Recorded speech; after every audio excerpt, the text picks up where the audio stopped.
আসসালামু আলাইকুম রহমতুল্লাহ।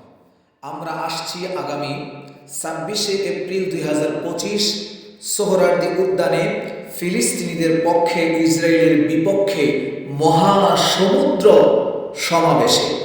আমরা বাঞ্ছারামপুর উজানচর থেকে আজকে বৈঠক করে আমরা সিদ্ধান্ত গ্রহণ করেছি, এখান থেকে আমরা কয়েকটি বাস নিয়ে ইনশাআল্লাহ ওই সোহরাওয়ার্দী উদ্যানে ফিলিস্তিনিদের পক্ষে ইসরায়েলের বিপক্ষে নারায়ে তাকবীরের সাথে সাথে নারায়ে রিসালাতের ধ্বনি বলতে বলতে আমরা ইনশাআল্লাহ সেই মহাসমুদ্রে সমাবেশের মধ্যে উপস্থিত হচ্ছি। আপনারাও দেশের সমস্ত জায়গা থেকে সমস্ত মুসলমান ভাইয়েরা আপনারাও ইনশাআল্লাহ এই সমাবেশে অংশগ্রহণ করুন এবং বিশ্ববাসীকে জানিয়ে দিন যে ফিলিস্তিনিদের উপর যে নির্মম অত্যাচার করা হচ্ছে এটা অবশ্যই ইসরায়েলের একটি বড় মারাত্মক কাজ।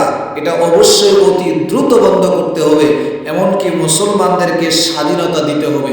সেই আশা ব্যক্ত রেখে বিদায় নিচ্ছি। আসসালামু আলাইকুম ওয়া রাহমাতুল্লাহি ওয়া বারাকাতুহু।